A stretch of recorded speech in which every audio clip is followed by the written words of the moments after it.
بسم الله الرحمن الرحيم إذا جاء نصر الله والفتح بسم الله الرحمن الرحيم وقول نبينا صلى الله عليه وسلم யஸ்ஸிரு இலகுவாக்குங்கள் வலா துஅஸ்ஸிரு மக்களுக்கு சிரமங்களை கொடுக்காதீர்கள் வபஷ்ஷிரு மக்களுக்கு நல்லவற்றை எடுத்துரையுங்கள் வலா துனஃபிரு மக்களை வெறுண்டோடச் செய்யாதீர்கள் என்கிற இறை தூதர் முஹம்மது நபி ஸல்லல்லாஹு அலைஹி வஸல்லம் அன்னவர்களின் பொன்மொழியை சொன்ன வண்ணம் எனது உரையினை ஆரம்பம் செய்கிறேன். ரமலானுடைய பிற 27 நாம் பல பள்ளிவாசல்களை பார்க்கலாம். ஏதோ இந்த நாளில் தான் லைலத்துல் கத்ருடைய இரவு வந்ததாக இறை செய்தி முன்ன மாதிரி அலங்கரிச்சிருப்பதை நம்ம பார்க்கலாம். இப்போ நம்ம வர வழியிலேயே பல இடங்களை பார்க்கிறோம். இன்னைக்கு வழக்கமா நாம் இருக்கிற இடத்துல கஞ்சி கொடுப்பாங்க. இன்னைக்கு கஞ்சி வரல, இன்னைக்கு பாயாசம். ஏன் பாயாசம் அப்படின்னா இன்னைக்கு 27ஆம், அதனால வளமையாக வரக்கூடிய கஞ்சும் பிரேக் ஆயிட்டு. இப்போ விஷயம் இந்த நாளில் தான் லைலத்துல் கத்ருடைய இரவு இருப்பதாக பரவலா நம்பப்படுகிறது. நம்ம மக்களுக்கு தெரியும், இருந்தாலும் நினைவுபடுத்திக் கொள்கிறோம். அல்லாஹ்வுடைய தூதர் முஹம்மது நபி ஸல்லல்லாஹு அலைஹி வஸல்லம் அவர்கள் கடைசி 10 ஒற்றைப்படை இரவுகள்ல 21லயும் முடிஞ்சிருக்கலாம், 23லயும் முடிஞ்சிருக்கலாம், 25லயும் முடிஞ்சிருக்கலாம், அல்லது 27 கூட இருக்கலாம், அல்லது 29 கூட இருக்கலாம். இந்த கண்ணோட்டம் தான் நமக்கு இருக்கணும். இதுதான் மக்களிடத்துல சொல்லணுங்கிறத நாம புரிந்து கொள்ள வேண்டும். இப்ப இந்த நேரத்தில் எனக்கு கொடுக்கப்பட்டிருக்கிற தலைப்பு ஈடேற்றம் தரும் இறையில்ல தொடர்பு என்கிற தலைப்பு எனக்கு கொடுக்கப்பட்டிருக்கிறது. பொதுவாக இந்த உலகத்திலே அல்லாஹ் ரப்புல் ஆலமீன் மனிதர்களை படைத்திருக்கிறான் என்றால் படைத்ததனுடைய மிக முக்கியமான நோக்கம் உலக வாழ்க்கையில் நாம் என்ன செய்கிறோம் என்பதை சோதிப்பதற்கு தான் அல்லாஹ் உலக வாழ்க்கையை நமக்கு படைச்சிருக்கான். அப்போ ஒரு மனிதர் நாளை மறுமையிலே வெற்றி பெற வேண்டும் என்றால் அவருக்கு ஏராளமான நன்மைகள் அவசியமான ஒன்றாக இருக்கிறது. மறுமையில அவருக்கு அமல் வேணும். ரப்புல் ஆலமீன் இடத்துல நிற்கும் பொழுது யாருடைய நன்மையின் இடைத்தட்டு கனத்து விட்டதோ அவர் இன்பகரமான ஒரு வாழ்க்கையில் இருப்பார் என்று அல்லாஹ் சொல்லுகிறான். யாருடைய இடைத்தட்டு லேசாகிவிட்டதோ அவர் ஹாவியா என்கிற நரகத்திற்கு செல்வார் என்கிற வசனத்தை இறைவன் சொல்கிறான். இப்போ உலகில் வாழக்கூடிய எல்லா மனிதர்களுக்கும் அவசியமாக இருப்பது நன்மைகள். அதுக்கு தான் துன்யாவில் வாழ்றோம். அதுக்கப்புறம் நம்மளால என்ன செய்ய முடியாது, அமல் செய்ய முடியாது. ரப்பிடத்துல போய் கெஞ்சினாலும் கூத்தாடினாலும் இறைவா எனக்கு சிறிது காலம் அவகாசம் கொடு என்று கேட்கும் பொழுது இலா அஜலின் கரீப் கொஞ்ச நாள் எனக்கு அவகாசம் கொடுன்னு கேட்கும் பொழுது கூட அவன் எப்படி பேசுவான் என்றால் அந்த நாட்களில் நான் நன்மைகள் செய்து தான தர்மங்கள் செய்து நான் நல்லவனாக மாறிவிடுகிறேன் என்று சொல்லப்படும் பொழுது கூட கல்லா இன்னஹா ஹுவ கலிமத்துன் கல்லா இன்னஹா கலிமத்துன் ஹுவ காயிலுஹா, அது வெறும் பேச்சுதான், அதை அவன் மொழிகிறான் என்றே இறைவன் பேசுகிறான். அப்ப இந்த உலகத்தில் நாம் வாழக்கூடிய ஒவ்வொரு நொடி பொழுதும் நாம் நன்மை செய்வதற்குண்டான வாய்ப்பாக அதை நாம் புரிந்து கொள்ள வேண்டும். இன்றைக்கு உயிரோடு இருக்கிறோம், இந்த நொடி உயிரோடு இருக்கிறோம்னா அல்லாஹ் நம்மளை அமல் செய்யறதுக்கு வச்சிருக்கிறோம் அப்படின்னு அர்த்தம். அப்ப இப்படி நன்மைகள் நாம செய்ய வேண்டும் என்றால் அதற்கு மிக முக்கியமான அடித்தளமாக இருப்பது அல்லாஹ்வுடைய ஆலயம், பள்ளிவாசல். மற்ற எல்லா இடங்களிலிருந்தும் ஒரு மனிதர் நன்மையை சம்பாதிக்கலாம் என்று இருந்தாலும் கூட இந்த பள்ளிவாசலுடைய தொடர்பு என்பது, இந்த பள்ளிவாசலிலேயே நாம் நாட்களை கழிப்பது என்பது நம்முடைய இறையச்சத்தை பண்படுத்தக்கூடியதாக, ஏராளமான நன்மைகளை நாம் சம்பாதிப்பதற்குண்டான கேந்திரமாகத்தான் பள்ளிவாசல் இருக்குது அப்படின்றத புரிஞ்சுக்கணும். ஒரு ஊர்ல அல்லாஹ்வுடைய ஆலயம் இருக்குன்னா அது சும்மா சாதாரணமா நாம கடந்து விடக்கூடாது. பள்ளிவாசல் பல ஊர்கள்ல பள்ளிவாசல் இல்லாத ஒரு சூழல், பள்ளிவாசல் இருந்தும் தொழ முடியாத ஒரு சூழல். பலஸ்தீன் மக்களை எடுத்துக்கொள்ளுங்க. அந்த மக்கள்லாம் பள்ளிவாசல்ல போய் தொழுவத அவ்வளவு அடிபட்டாலும் மிதிபட்டாலும் அவர்கள் மார்க்க தொடர்போடு இருப்பதை, பள்ளிவாசலோடு ஈடுபாடோடு இருப்பதை நாம பார்க்கும்போது, அதற்கான முயற்சிகள் அவங்க ஈடுபட நினைக்கிற பொழுது அது எவ்வளவு கண்கலங்கக்கூடிய ஒரு செய்தியாக நமக்கு கிடைக்கிறதுங்கிறது பாருங்க. ஒரு சின்ன பொண்ணு ஒரு 4 தினங்களுக்கு முன்பாக அந்த வீடியோவை பார்க்கிறோம், அழுகுறாங்க. உங்களுக்கு சாப்பிட ஏதாவது இருக்கு? எங்கள்கிட்ட சாப்பிட எதுவுமே இல்லை, சகருக்கு உணவில்லை, இஃப்தார் செய்வதற்கு வழி இல்லை அப்படின்னு அது கண் கலங்கி போய் எங்களுக்கு ஏதேனும் உதவிகள் இருந்தால் எங்களுக்கு செய்யுங்கன்னு சொல்லக்கூடிய கண் கலங்கக்கூடிய வீடியோவை நாம பார்க்கிறோம். அந்த மக்களுடைய உறுதிப்பாடு, அவங்கள்ட்ட பள்ளிவாசல் இருந்தும் போய் அங்க போய் தொழ முடியலையே, தொழுதால் கடுமையான முறையில தாக்கப்பட்டு அடி உதைக்கு உள்ளாக்கப்படக்கூடிய ஒரு நிலைகளில் இருக்கிறார்கள். அப்ப அப்படியெல்லாம் இருக்கும் பொழுது இதனுடைய மகத்துவத்தை நாம தெரிந்து கொள்ள வேண்டும். பள்ளிவாசலுடைய தொடர்பு, பள்ளிவாசலோடு நாம் ஈடுபாடோடு இருப்பது என்பது எவ்வளவு நமக்கு நன்மைகளை பெற்றுத்தரும் அப்படின்றத நம்ம தெரிஞ்சுக்கணும். அதனாலதான் மார்க்கம் பள்ளிவாசல் தொடர்பான எல்லாவற்றையும் நமக்கு சொல்லும் பொழுது நன்மைகளாகவே அல்லாஹ்வுடைய தூதரவங்க நமக்கு சொல்லித்தராங்க. ஸல்லல்லாஹு அலைஹி வஸல்லம் சொல்றாங்க, பள்ளிவாசலை கட்டுவது அல்லது கட்டுவதற்கு உதவுவது அது எவ்வளவு மகத்துவமான ஒன்று அப்படிங்கறத ரசூலுல்லாஹ் சொல்லும் பொழுது, மன்பனா பைத்தன் மஸ்ஜிதன் லில்லாஹ், யார் அல்லாஹ்விற்காக ஒரு பள்ளிவாசல் கட்டுவதற்கு உதவுகிறாரோ, பனல்லாஹு பைத்தன் ஃபில் ஜன்னா, அவருக்கு சுவனத்திலே ஒரு மாளிகை அல்லாஹ் கட்டி எழுப்புகிறான். அப்போ இது தொடர்பான செய்தி. பள்ளிவாசலை கட்டுறதுக்கு அவ்வளவு மகத்துவமான பணி பள்ளிவாசல் நடக்கும். நபிகள் நாயகம் ஸல்லல்லாஹு அலைஹி வஸல்லம் அவர்கள் அவருடைய காலகட்டத்தில் கட்டி எழுப்பிய பள்ளிவாசல் மஸ்ஜிதுன் நபவி. அங்க தொழுதா நிறைய நன்மைகள் நமக்கு கிடைக்கும். அப்படிப்பட்ட நன்மைகள் கிடைக்கக்கூடிய அந்த பள்ளிவாசல் மஸ்ஜிதுன் நபவி ரசூல் ஸல்லல்லாஹு அலைஹி வஸல்லம் அவங்களுடைய காலகட்டத்தில் ரசூலுல்லாஹும் சஹாபாக்களும் நபி தோழர்களும் கட்டினது. அந்த பள்ளிவாசல் இன்றளவுக்கும் இருக்குது. எவ்வளவு பணிகள் அங்கே நடந்திருக்கும். ரசூல் ஸல்லல்லாஹு அலைஹி வஸல்லம் அவங்க வெறுமனே பள்ளிவாசல் அப்படிங்கிற ஒரு நிலையில அதெல்லாம் தாண்டி ஒரு சமூக பணிகள் நடக்கக்கூடிய ஒரு இடமாக, ஒரு மருத்துவ உதவி நடக்கக்கூடிய ஒரு இடமாக அல்லாஹ்வுடைய தூதரவர்கள் அவருடைய காலகட்டத்தில் எல்லாமே நடக்கக்கூடிய பள்ளிவாசல்களாக அந்த பள்ளிவாசல் என்பது அமைந்திருப்பதை பார்க்கலாம். அப்ப அப்படி இந்த பள்ளி கட்டுவதற்கு, ஏன்னா அவ்வளவு நன்மைகளை கொள்ளையடிக்கக்கூடிய இந்த பள்ளிவாசலுடைய கட்டுமான பணிக்கு கட்டுவதற்கு எவர் உதவுகிறாரோ, பனல்லாஹு பைத்தன் ஃபில் ஜன்னா, உங்களுக்கு சுவனத்திலே ஒரு மாளிகை எழுப்பப்படுவதாக அல்லாஹ்வின் தூதரவர்கள் சொல்லுகிறார்கள் என்றால் அதன் மகத்துவம் என்ன என்பதை முஸ்லிம்களாகிய நாம் விளங்கிக் கொள்ள வேண்டும். ஏன் இவ்வளவு நன்மை? சொர்க்கத்திலேயே ஒரு மாளிகை கட்டி எழுப்பப்படுவதற்கு உண்டான நன்மைகள் நமக்கு கிடைக்கிறது என்றால் இதன் மகத்துவம் என்ன அப்படின்றத நாம தெரிந்து கொள்ள வேண்டும். அல்லாஹ்வுக்கு ரொம்ப ரொம்ப பிடித்தமான இடம். உலகத்துல எத்தனையோ இடங்கள் இருந்தாலும், நம் கண் கவரக்கூடிய பல இடங்கள் இருந்தாலும், நம்மை எல்லாம் படைத்து பரிபாலிக்கக்கூடிய அல்லாஹ்விற்கு விருப்பமான இடம் அல்லாஹ்வுடைய ஆலயம்.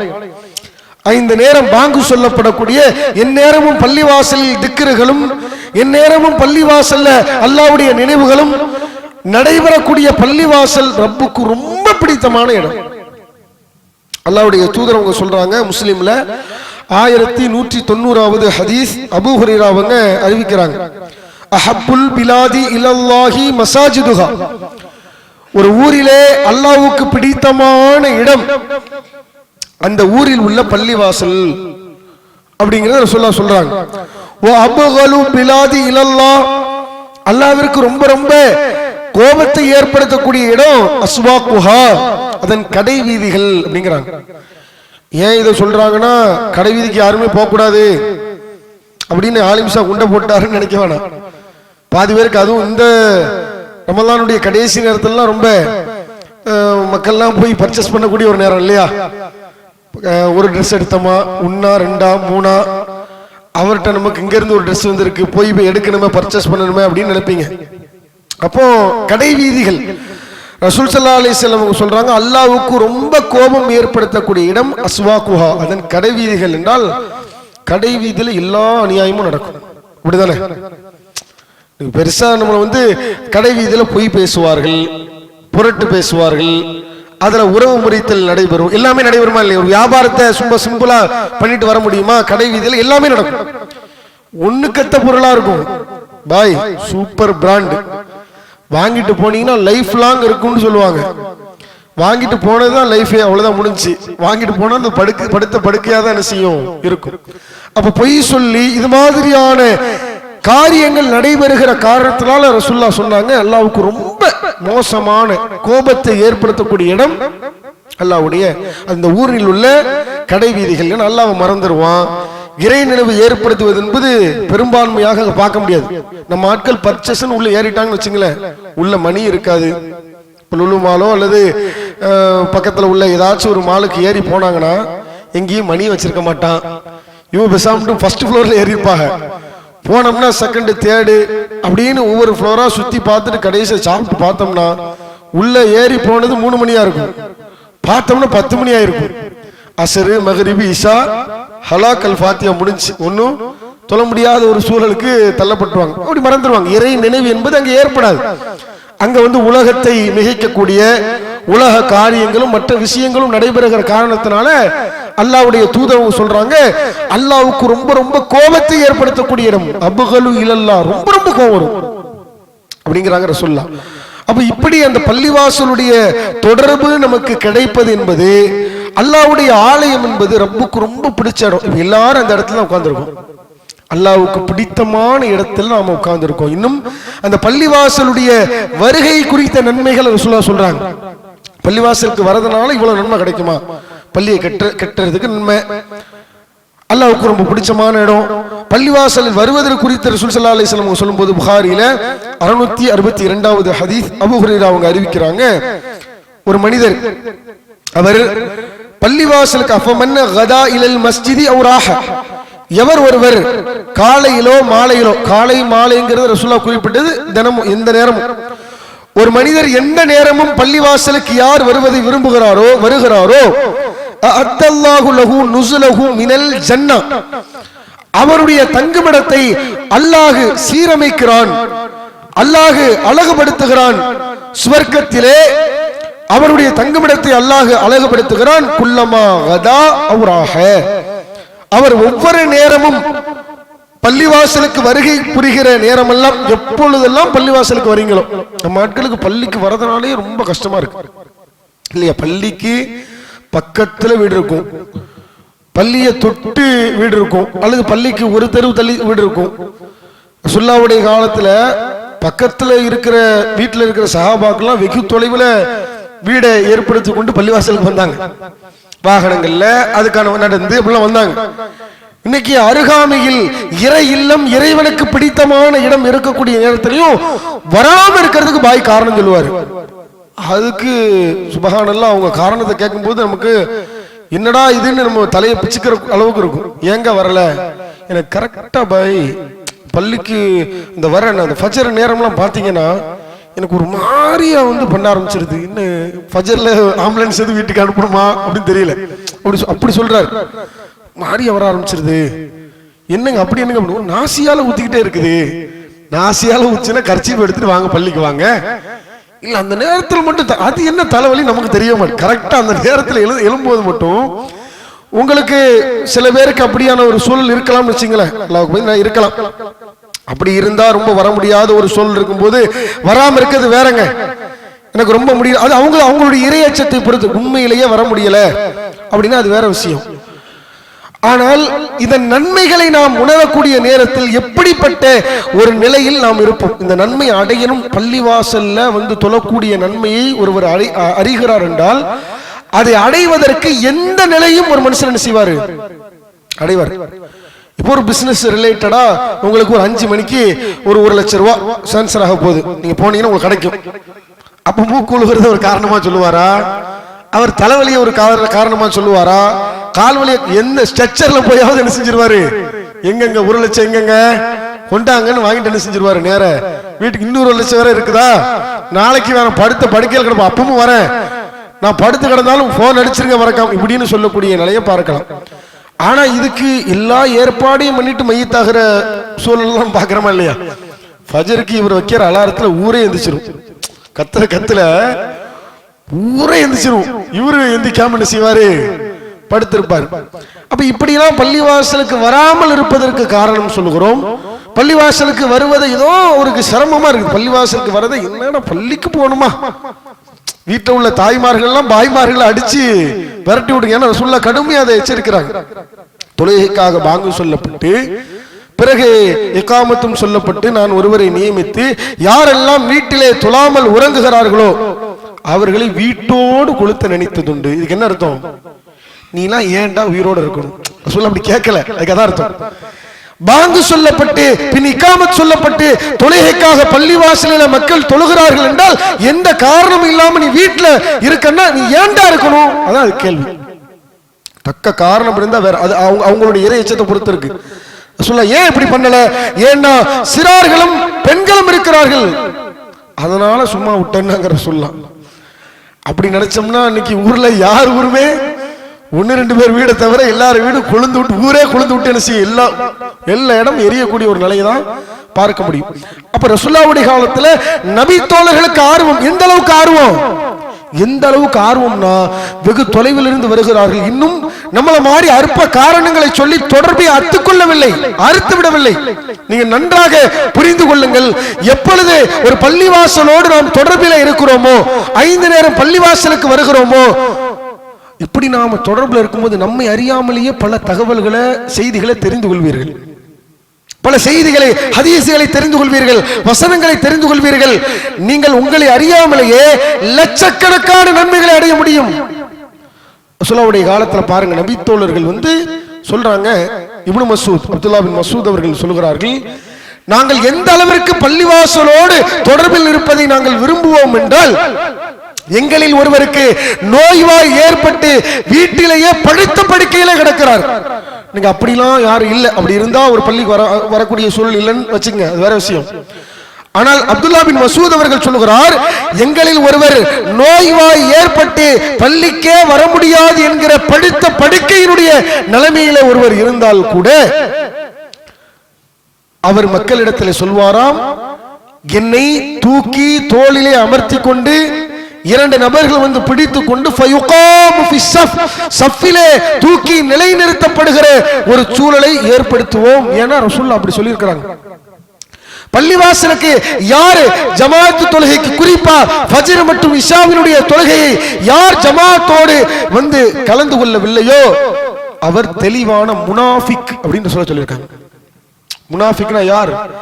இன்னல் முனாஃபிகீன, நிச்சயமாக முனாஃபிக்கின்கள் இரட்டை வேடம் போடக்கூடியவர்கள் ஃபீ தர்கில் அஸ்ஃபலி மினன் நார், நரகத்தின் அடித்தட்டில் இருப்பார்கள். அடியில வேக போறாங்க.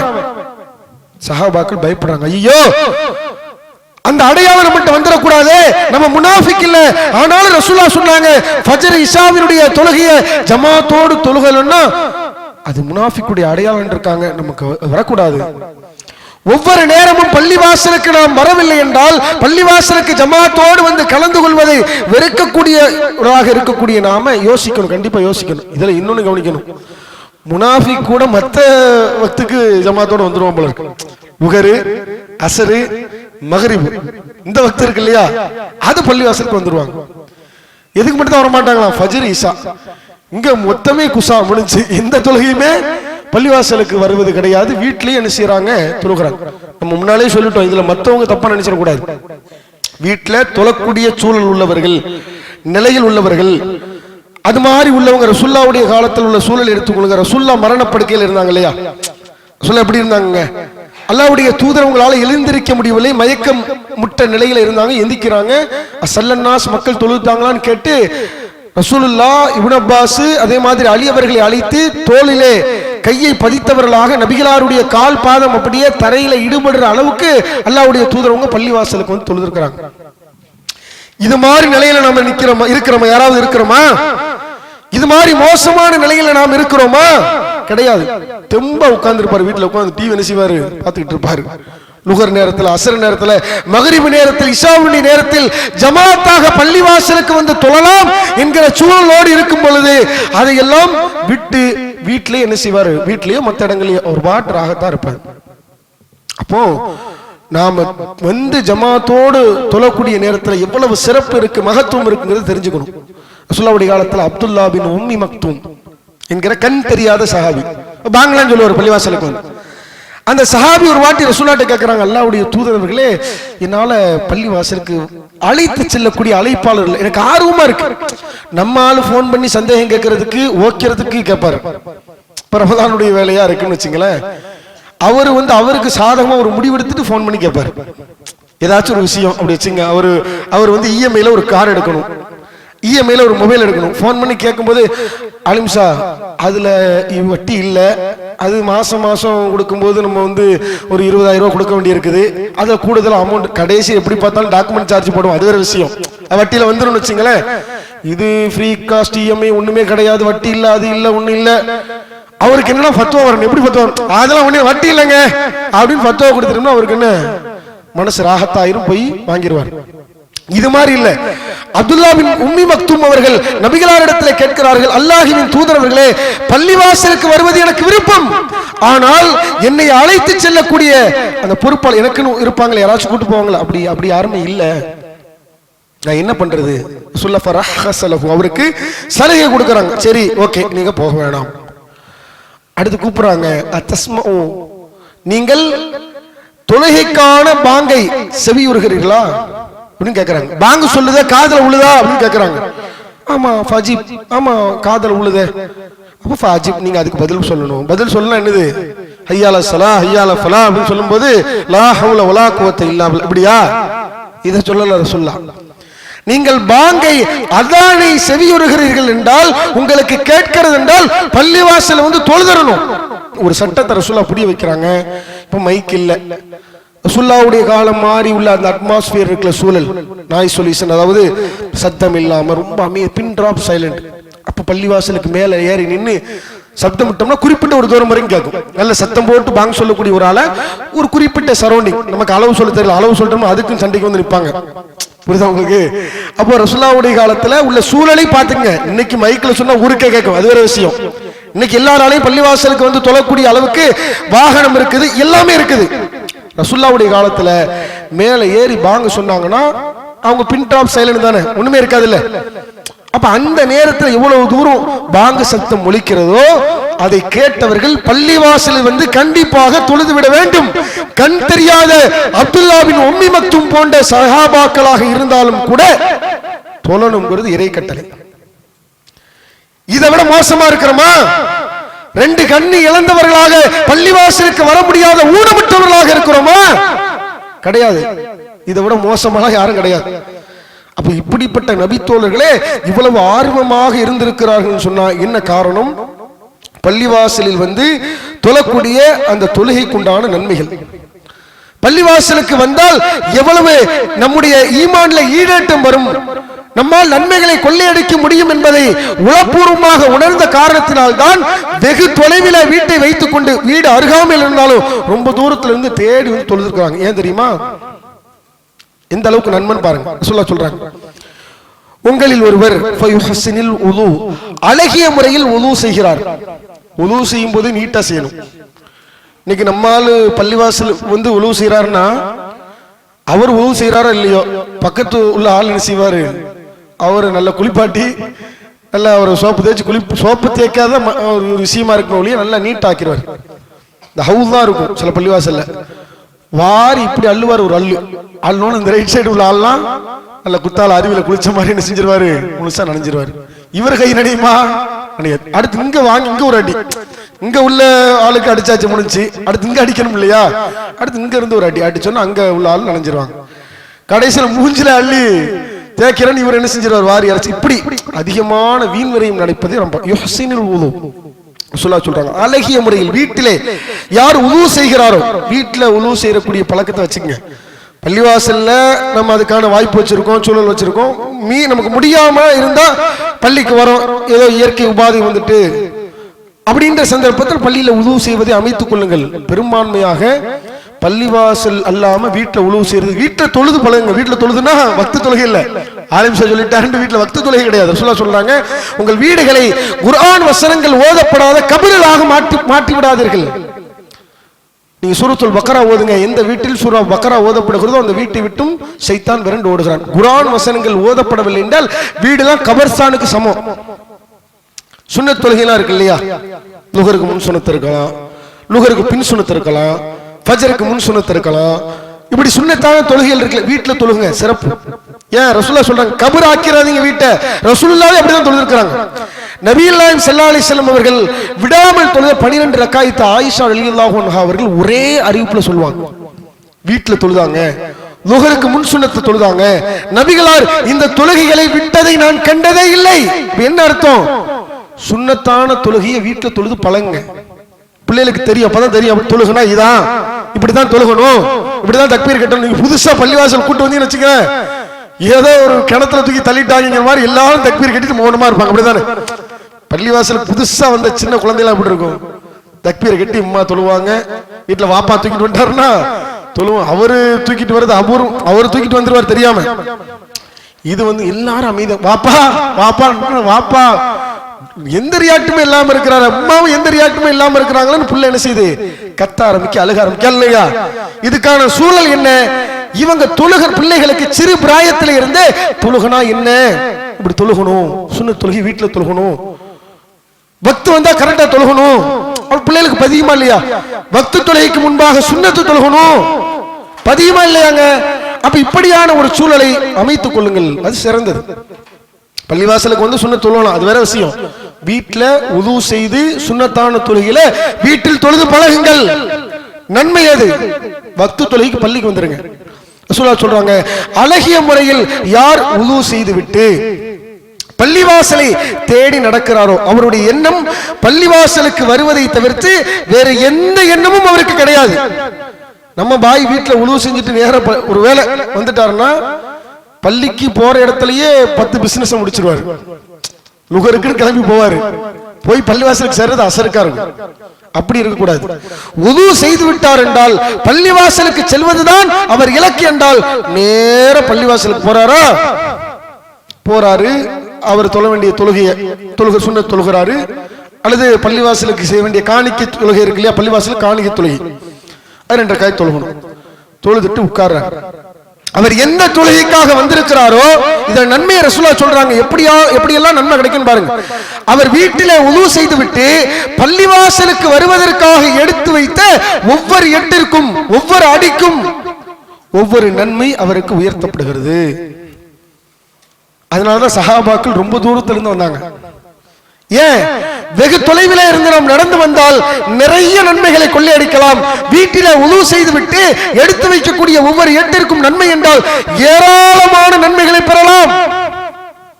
ரசூலுல்லாஹ் சொல்றாங்க, அவர் எடுத்து வைக்கக்கூடிய ஒவ்வொரு ஏட்டிற்கும் ஒவ்வொரு பாவம் அகற்றப்படுகிறது, மன்னிக்கப்படுகிறதுங்கிறது வேறு.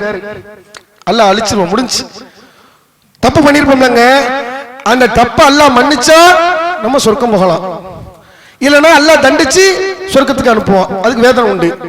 ரசூலுல்லாஹ் சொல்றாங்க, நீங்கள் வீட்டிலே உது செய்து விட்டு பள்ளிவாசலுக்கு வரக்கூடிய ஒவ்வொரு அடிக்கும் ஒவ்வொரு நன்மையை அல்லாஹ் உயர்த்துகிறான், ஒவ்வொரு தீமையை அகற்றுகிறான், அகற்றுகிறான், இல்லாம அழிச்சிட்டான். செஞ்ச மாதிரி நீங்கள் கணக்கிட மாட்டீர்கள் அப்படின்னா எவ்வளவு மகத்தான ஒரு பாக்கியம் பாருங்க. தப்பு செய்யக்கூடாத மனுஷன் அது வேற விஷயம், செஞ்ச தப்ப அல்லாஹ் ஒவ்வொன்னா நிக்கிறான். நீ இப்படி செஞ்சில்ல உன் பாவம் நீக்குது, இப்படி செஞ்சில்ல உன் பாவம் நீக்குது. எப்போ? பள்ளிவாசலுக்கு வரக்கூடிய ஒவ்வொரு அடிக்கும் ஒவ்வொரு நன்மை, ஒவ்வொரு அடிக்கும் ஒவ்வொரு பாவத்தை அல்லாஹ் அகற்றுகிறான். அடுத்து என்ன? பள்ளிவாசல் வருகிறார், வந்து அமர்ந்திருக்கிறார், எந்த தொழுகைக்காக காத்து கொண்டிருக்கிறாரோ அந்த தொழுகை வரைக்கும் மலக்குகள் அவருக்காக துஆ செய்கிறார்கள். எப்படி? அல்லாஹும்ம அர்ஹம்ஹு, இறைவா இவருக்கு நீ இரக்கம் காட்டு, இவருக்கு அருள் புரி. அல்லாஹும்ம அக்ஃபிர் லஹு, இறைவா இவருடைய பாவத்தை மன்னித்து விடு. துஆ செய்றாங்க. மலக்குகளுடைய துஆ. இன்றைக்கு மனிதர்களை போன்று அல்ல, பாவங்களை தவறுகளை செய்யக்கூடிய மனிதர்களை போன்று அல்ல. லா யஸூனல்லாஹ மா அமரஹும், அல்லாஹ்விற்கு மாறு செய்யாத, வயஃபாலூன மா துமரூன், அவர்களுக்கு என்ன ஏவப்பட்டதோ அதை மாத்திரம் செய்யக்கூடிய மலக்குகளுடைய துஆ. இவ்வளவு பெரிய பாக்கியம். நீங்க அதை தானே எதிர்பார்க்கிறோம். ஒவ்வொரு ஆள்கிட்டையும் போய் துஆ செய்யுங்க பாய், துஆ செய்யுங்க பாய்ங்கிறோம். அந்த பாய் முதல்ல இந்த பாய்க்கு துஆ செய்வாரா? பேச்சுக்கு என்ன செய்வாரு?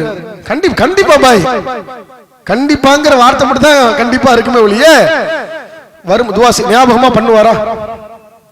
பண்ண மாட்டார். அதுலயும் அவர் பண்ணாருன்னா அவர் துஆ கபூலாகுமா இல்லையாங்கிறது ரப்புக்கு தான் தெரியும்.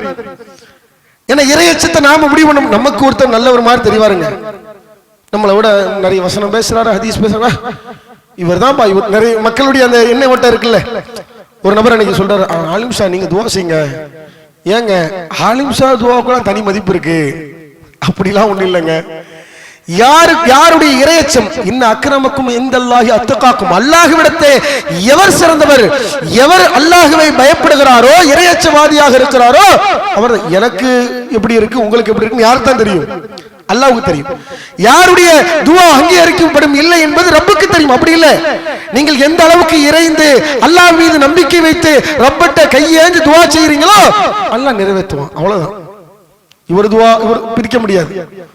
அப்ப மலக்குகளை பொறுத்த அளவுக்கு அந்த உத்தரவாதம் கொடுக்கலாம். ஏன்? அது கண்டிப்பாக பதிலளிக்கப்படக்கூடிய துஆ. ஏன்? லா யஸூனல்லாஹ மா அமரும், அல்லாஹ்வுக்கு மாறு செய்யாதவர்கள், மனுஷன மாதிரி அல்ல. அப்படிப்பட்ட மலக்கு நமக்காக துஆ செய்கிறார்கள். பள்ளிவாசலுக்கு வரீங்க, wudu செய்துட்டு வரீங்க, வரக்கூடிய நேரத்துல அல்லாஹ் ஒவ்வொரு ஏட்டுக்கும் நன்மையை தரான், ஒவ்வொரு ஏட்டுக்கும் தீமையை அளிக்கிறான். பள்ளிவாசல்ல தொழுகைக்காக நீங்கள் காத்திருக்கக்கூடிய காலமெல்லாம் அல்லாஹ் மன்னிச்சிரு, யா அல்லாஹ் இவர் மன்னிச்சிரு, யா அல்லாஹ் இவருக்கு அருள் புரி. கிடைக்குமா? அந்த அருள் கிடைக்குமா இல்லையாங்க? கிடைக்கும். அடுத்து பாருங்க, தொழுகை தொழுகிறார். தொழும் பொழுது ஒரு மனிதர் தனியாக வீட்டிலே தொழுவதை விட ஜமாத்தோடு தொழுகிறது எவ்வளவு நன்மை? 25 மடங்கு, 27 மடங்கு. ஒரு வக்து தொழுகைய பள்ளிவாசல்ல ஜமாத்தோடு தொழுதீங்கன்னா, இப்ப லுஹர் தொழுதீங்க, அஸ்ர் தொழுதீங்க, மக்ரிப் தொழுதீங்க, இஷாவை தொழுதீங்கன்னா 27 வாட்டி லுஹர் தொழுதா இன்னும் நன்மை கிடைக்குமோ அல்லாஹ் கொடுக்குறான். 27 வாட்டி லுஹரை நாம் பள்ளியிலே தொழுதால் எந்த நன்மை கிடைக்குமோ அந்த நன்மையை அல்லாஹ் கொடுக்கிறான் என்றால் எவ்வளவு பெரிய பாக்கியம் மிக்க உண்டு. அதை விடுங்க, தொழுகை முடிஞ்சாச்சு, முடிஞ்சு அமர்ந்திருக்கிறோம். அமர்ந்திருக்கக்கூடிய நேரத்தில் நிறைய திக்ர்கள் ரசூலுல்லாஹ் சொல்லியிருக்காங்க. உண்மையில பாருங்க, இதெல்லாம் நீங்க நல்லா கவனிக்கணும். தொழுகைக்காக பள்ளிவாசலுக்கு உழு செஞ்சுட்டு பள்ளிக்கு வர நேரத்தில் எவ்வளவு நன்மை பாருங்க. நீங்கள் நினைத்துக் கொண்டிருக்கிறீர்கள் உங்களால இன்னைக்கு உம்ரா பண்ண முடியும், ஹஜ் பண்ண முடியும், அப்படி நீங்க நன்மை கொள்ளடிக்கலாம். ஆனால் ஒரு நாளைக்கு உங்களால் லட்சக்கணக்கான நன்மைகளை பெற முடியுமா, இயலுமா என்றால் அல்லாஹ்வின் ஆலயம், ரப்புக்கு பிடிச்சமான இடம் பள்ளிவாசல். அப்படிப்பட்ட பள்ளிவாசல் நம்முடைய ஊரிலே இருக்கிறது என்றால் அந்த பள்ளிவாசலின் மூலமாக ஏராளமான நன்மைகளை பெற இயலுமா என்றால் கண்டிப்பாக இயலும். அதை புரிஞ்சுக்கங்க. வரது நன்மை, வந்து மலக்குடைய துஆவை பெறலாம். அதுக்கப்புறம் அமைதியா இருந்தோம்னா மலக்கு துஆ செஞ்சுக்கிட்டே இருப்பாரு. திக்ர் பண்றது அதுக்கு தனி நன்மை. அப்படிதானே? சுப்ஹானல்லாஹ், அல்ஹம்துலில்லாஹ், அல்லாஹ் அக்பர் சொல்லிக்கிட்டே இருக்கிறோம். ஒவ்வொரு சுப்ஹானல்லாஹ், அல்ஹம்துலில்லாஹ், அல்லாஹு அக்பர், லா இலாஹ இல்லல்லாஹ் தர்மமா இல்லையா? தர்மம். அந்த நன்மை வந்துகிட்டே இருக்கும். தொழுகை முடிகிறது, முடிந்தவுடன் நபிகளார் சொல்லுகிறார்கள் சுப்ஹானல்லாஹ் 33, அல்ஹம்துலில்லாஹ் 33, அல்லாஹு அக்பர் 33. அதுக்கப்புறம் லா இலாஹ இல்லல்லாஹு வஹ்தஹு லா ஷரீக லஹு லஹுல் முல்கு வ லஹுல் ஹம்து வ ஹுவ அலா குல்லி ஷைஇன் கதீர். ஓதிட்டோமா கடல் வரை அளவுள்ள பாவம் மன்னிக்கப்படும். இது ஒரு பக்கம். இந்த திக்ருக்கு தனி நன்மை, அது வேற. அதுக்கப்புறம் நீங்கள் எந்த இடத்திலே தொழுது முடிக்கிறீர்களோ அந்த இடத்திலே நீங்கள் அமர்ந்திருக்கக்கூடிய நேரம் வரைக்கும் மாலம் யஹ்தஸ், நீங்கள் உதுவை முறிக்கக்கூடிய காரியத்தை செய்யாத வரைக்கும் மலக்குகள் மறுபடியும் துஆ செய்வார். அல்லாஹும்ம அர்ஹம்ஹு, அல்லாஹும்ம அக்ஃபிர் லஹு, இறைவா இந்த அடியானுடைய பாவங்களை மன்னித்து விடு இறைவா, இந்த அடியானுக்கு அருள் புரி இறைவா என்று சொல்லி மலக்குகள் துஆ செய்ய. அடுத்தடுத்து ஒண்ணு நீங்க நினைச்சுக்கிட்டு இருக்கலாம், பள்ளிவாசல் மூலமா எவ்வளவு நன்மைன்னு பாருங்க. இதை தாண்டி ஒவ்வொரு நேரம் பள்ளிவாசலுக்கு வரும் பொழுது 4 பேரை சந்திப்போம், 4 ஹதீஸை கேட்போம், பள்ளிவாசல் பயான் நடக்கும். இப்படி எண்ணற்ற ஏராளமான நன்மைகளை பள்ளிவாசலின் மூலமாக நாம் என்ன செய்யலாம், பெறலாம். அதை நாம் புரிந்து கொண்டு பள்ளிவாசல்னா என்ன, ரசூலுல்லாஹ்வுடைய காலத்தில் மஸ்ஜித் நபவி இருக்குது. இந்த பள்ளிவாசலின் வாயிலாக ஏராளமான ஆலிம்களை உருவாக்கிய பெரும்பான்மையான இடம் என்ன இடம், அல்லாஹ்வுடைய ஆலயம் மஸ்ஜித் நபவி என்னது மதீனா யூனிவர்சிட்டி. இன்னைக்கு அங்க போனீங்கன்னா ஆலிம்களுக்கு தனி மதிப்புங்க. சில குறிப்பிட்ட இடத்துக்கு அங்க உள்ள லைப்ரரிக்கு வந்து மத்தவங்க விட மாட்டாங்க. ஆலிமா நீங்க ஆலிமா உள்ள வாங்க அப்படின்னு கூப்பிடுவாங்க. அந்த அளவுக்கு மதிப்பு இருக்கும். அங்க அவ்வளவு ஆலிம்கள் உருவாக்கப்பட்டிருக்கிறார்கள். என்ன, அந்த பள்ளிவாசலோடு தொடர்புல இருக்கக்கூடிய சந்தர்ப்பத்திலே அடுத்த ஜெனரேஷன் வளரும். பள்ளியினுடைய தொடர்பிலே உங்கள் பிள்ளைகள் இருக்கிறதா? முதலில் பள்ளிவாசலில் நீங்கள் குழந்தைகளோடு உங்களுடைய அடுத்த தலைமுறையை நீங்க என்ன செய்யணும், தொடர்பாகணும். நீங்களும் தொடர்புல இருக்கணும். இன்னைக்கு இவர் தொடர்புல இருக்கிறதே பஞ்சாயத்து, அது வேற விஷயம். அவர் தொடர்புல இருந்தானா அடுத்த ஜெனரேஷன் என்ன செய்யும், உருவாகும். இன்னைக்கு சில இடங்கள்ல பாக்குறோம், பள்ளிவாசலோடு பசங்க தொடர்புல இருந்தாங்கன்னா தாய்மார்களுக்கும் வீட்டில் உள்ள பாய்மார்களும் பிடிக்க மாட்டேங்குது. எப்ப பார்த்தாலும் பள்ளியிலே இருக்கிறான், எப்ப பார்த்தாலும் பள்ளிவாசல் வேலைனே இருக்கிறான், எப்ப பார்த்தாலும் பள்ளியிலேயே கிடப்புல கிடக்கிறான், வீட்டுக்கு வர மாட்டேங்கிறான். சந்தோஷப்படுங்க. ஏன், இன்றைக்கு உள்ள சமுதாயத்தினுடைய இளைஞர்கள், இன்றைக்குள்ள சமுதாயத்தில் உள்ள பிள்ளைகளுடைய நிலையை பாருங்கள். அந்த நிலையெல்லாம் அந்த நிலையெல்லாம் போகாம, தண்ணி அடிக்காம, மதுவை அருந்தாமல், அவன் மோசமான நிலைக்கு செல்லாமல், அல்லாஹ் ஹராமாக்கிய காரியங்களை செய்யாமல், பீச், பார்க்கு, தியேட்டர் அப்படின்னு போய் சுத்தாம பள்ளியிலேயே கிடப்புல கிடக்கிறானா லட்சக்கணக்கான நன்மைகளை பெறுகிறான். எப்படி உம்மு ஹாரிசா அவர்கள், ஹாரிசா என்கிற அந்த நபித்தோழர் குறித்து கேட்பாங்க ரசூலுல்லாஹ்ட்ட வந்து, பத்ர் போரிலே என் மகன் இறந்து விட்டான், அல்லாஹ்வின் தூதர் அவர்களே அதை பற்றி நான் பொறுத்துக் கொள்கிறேன், அவன் எந்த அளவுக்கு எங்கிட்ட மதிப்புல இருந்தான்னு உங்களுக்கு தெரியும். அவனுக்கு சொர்க்கம் கிடைக்குமா? கவலை. எப்படி சொர்க்கம் கிடைக்குமானா சும்மா கிடைச்சிருமா? நன்மை இருந்தா தான் கிடைக்கும். அப்ப ரசூலுல்லாஹ் பதில் சொல்றாங்க, நீங்கள் தவறாக எண்ணிக்கொண்டீர்கள். சொர்க்கம்ங்கிறது நீங்க நினைக்கிற மாதிரி ஒரு சொர்க்கம் இல்ல, பல சொர்க்கம் இருக்குது. உன் மகன் ஜன்னத்துல் ஃபிர்தௌஸிலே இருக்கிறான் என்றார்களே, சந்தோஷப்பட்டாங்க. என் மகனுக்கு ஜன்னத்துல் ஃபிர்தௌஸ் என்றால் சந்தோஷப்பட்டார்கள். நீங்கள் புரிந்து கொள்ளுங்கள், பள்ளிவாசலோடு உங்கள் பிள்ளைகள் தொடர்பில் இருக்கக்கூடிய காலமெல்லாம், பள்ளிவாசலோடு நீங்கள் தொடர்பில் இருக்கக்கூடிய காலமெல்லாம் சுவர்க்கத்தினுடைய செயல்பாடு உங்கள்ட்ட இருந்துகிட்டே இருக்குது. அல்லாஹ் சொல்றாங்கல்ல, குல்லமா கதா ஔராஹ, நீங்கள் ஒவ்வொரு நேரமும் பள்ளிவாசலுக்கு வரும் பொழுது உங்களுக்கான கட்டடத்தை, உங்களுக்கான மாளிகையை அல்லாஹ் சொர்க்கத்துல ரெடி பண்ணிக்கிட்டே இருக்கிறான்னு என்ன அர்த்தம்? கன்ஃபார்ம் பண்ணிட்டோம்னு அர்த்தம். சந்தோஷப்படுங்க. அப்படி உருவாக்கினோம் என்றால் அடுத்த ஜெனரேஷன் சமுதாயம் சரியான ஒரு நிலையில இருக்கும். இன்னைக்கு பள்ளிவாசல்ல அப்படிப்பட்ட நிலைகள்ல உள்ள நபர்களை பார்க்கிறது ரொம்ப ரொம்ப சொற்பமாக இருக்கிறது. பள்ளிவாசலோடு தொடர்பு இருங்க. ரசூலுல்லாஹ்வுடைய காலத்துல அனஸ் ரலியல்லாஹு அன்ஹு அவர்கள் அவங்கள கொண்டு வந்து அல்லாஹ்வுடைய தூதர் ஸல்லல்லாஹு அலைஹி வஸல்லம் அவங்கள கொண்டு போய் விடுறாங்க. அவங்களுடைய தாயார், பிடிங்க, வச்சுங்க, கையில வச்சுங்க, இவர் உங்களிடத்தில் இருக்கட்டும். ரசூலுல்லாஹ்விடத்தில் 10 வருட காலம் வேலை பார்த்தார்கள். எவ்வளவு அற்புதமான முறையில் நபிகளாரோடு பயணித்த காரணத்தினால் நல்ல பல செய்திகளை உள்வாங்கிக் கொண்டு பல செய்திகளை அறிவிக்கக்கூடிய நபித்தோழராக நல்ல நிலையில் ஆனாங்கன்னா அந்த பள்ளிவாசலுடைய தொடர்பு தான் அதற்கு காரணம். அடுத்த ஜெனரேஷன் சமுதாயம் உருவாகும். அவன் தெரிஞ்சோ தெரியாமலே நிறைய விஷயத்தை கத்துப்பாங்க. ஃபஜருக்கு வரீங்க, நம்ம பள்ளியில குர்ஆன் வசனத்தை ஓதுவாங்கன்னு வச்சுங்களேன், வசனங்களை அறிந்து கொள்வான். வார வாரம் பயான கேட்கும் போது நல்ல விஷயத்தை கத்துப்பான். பள்ளிவாசலுக்கு வரா, ஒவ்வொரு நேரமும் பள்ளிவாசலுடைய தொழுகையிலே ஓதப்படக்கூடிய குர்ஆன் வசனங்கள் அதையெல்லாம் செவிதாழ்த்தி அவன் கேட்கக்கூடிய நேரத்தில் அது மனனமாகும். இப்படிப்பட்ட ஒரு சூழலை கண்டிப்பாக நிச்சயமாக நாம் அமைத்துக் கொள்ள வேண்டும். நபிகளார் அதனால்தான் அது ஆர்வம் மூட்டக்கூடிய பல செய்திகளை சொன்னார்கள். பாங்கு சொல்வதனுடைய நன்மையும் முதசஃபினுடைய நன்மையும் மக்கள் அறிவார்கள் என்றால் அதற்காக போட்டி போடக்கூடிய ஒரு நிலைமை வந்தால் கூட அவங்க என்ன செய்வாங்க, சீட்டு கொடுக்கக்கூடிய ஒரு நிலைமை வந்தா கூட அதையும் செய்து அவங்க பள்ளிக்கு வருவாங்க, முதசஃபுக்கு வருவாங்க, பாங்கு சொல்றதுக்கு வருவாங்கன்னு சொல்ல சொன்னாங்க. இன்னைக்கு அப்படி நிலைமையை பார்க்க முடியுமா? பள்ளியில பாங்க சொல்ற டைம், இமாம் இல்ல, அப்ஸ்கான்னு வச்சுங்களேன், இமாம் இல்ல, பாங்க சொல்ல டை ஆயிட்டு, பாய் நீங்க சொல்லுங்களேன். ஏன் பாய் நீங்க சொல்ல வேண்டியதானே? இவர் 2 பேருக்கு சண்டை. இப்படி சண்டை வந்து இப்படி சண்டையில வேணா நினைச்சுவாரு, நீங்க சொல்லுங்க நீங்க சொல்லுங்கன்னு வேணா சண்டை வருமா ஒழிய நான் சொல்றேன்னு வருமா? அப்படி மீறி வந்து பாங்க சொன்னாலும் அல்லாஹ் அக்பர் அல்லாஹ் அக்பர் அல்லாஹ் அக்பர் அல்லாஹ் அக்பர் கத்துக்காம திசலா கத்துக்காம பாங்குக்கு ஏறி இக்காம சொன்ன ஆள்லாம் இருக்கிறாங்க. சரியாக பாங்கிடுவதற்கு கூட தெரியவில்லை. கேவலம் இல்லையா? எவ்வளவு அற்புதமான ஒரு நன்மை! பள்ளிவாசலிலே மக்களை பள்ளிவாசலை தேடி அழைக்கக்கூடிய மகத்தான ஒரு நல்ல காரியம் பாங்கிடுவது. முதல் சஃப்பு அதுக்காக போட்டி போட்டு சீட்டு குலுக்கக்கூடிய நிலைமை வந்தாலும் மக்கள் வருவாங்க. அப்ப எவ்வளவு மகத்துவமான நன்மை! இது மாதிரியான தொடர்புல கண்டிப்பாக நீங்களும் விடுங்க, உங்கள் சந்ததிகளையும் இருக்க வையுங்கள். ரசூல் ஸல்லல்லாஹு அலைஹி வஸல்லம் உடைய காலகட்டத்தில் ஹராம் பின் மில்ஹான் என்கிற நபி தோழர், அவரை சுற்றி இருக்கக்கூடிய 69 சஹாபாக்கள் இளைஞர்கள்.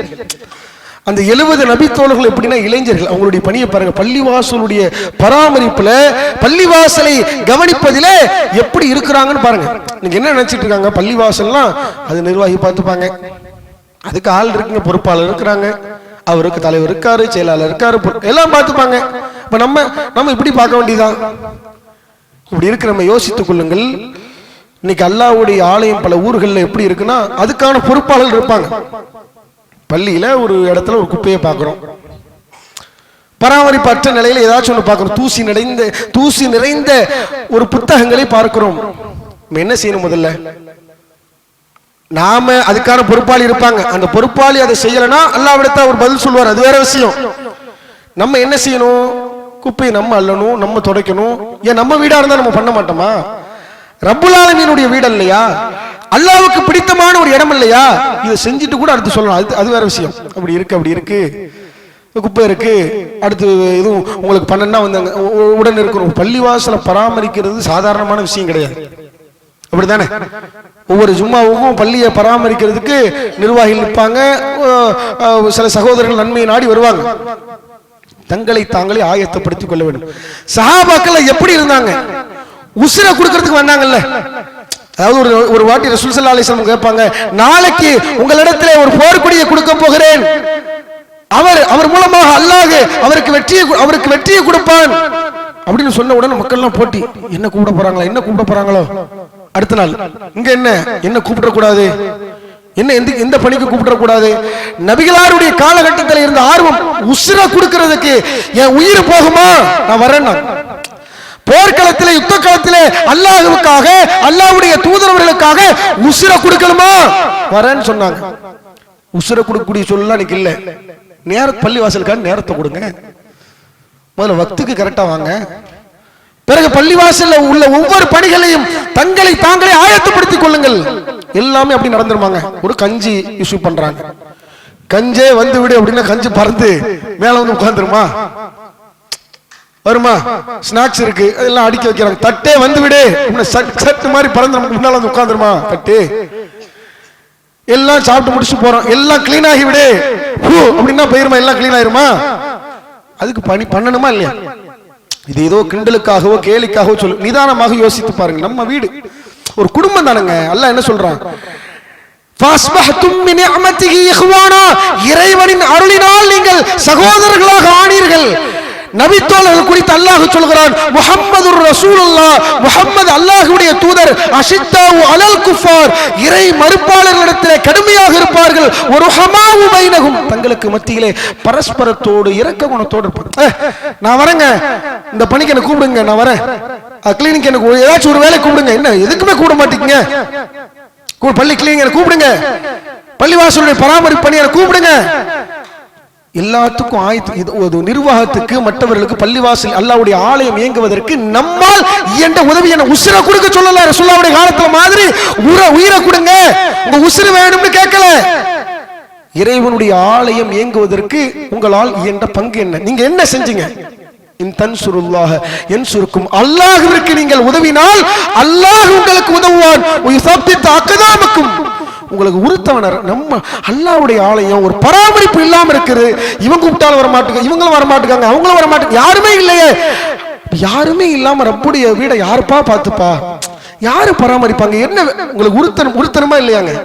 நம்ம ரப்புடைய ஆலயம் அனாதையாக அங்கே ஆள் நடமாட்டம் இல்லாத, அரவணைப்பு இல்லாத ஒரு இடமாக பள்ளிவாசல் இருக்கிறது என்றால் ஊரிலே உள்ள ஒவ்வொருவருக்கும் உறுத்தணுமா இல்லையா?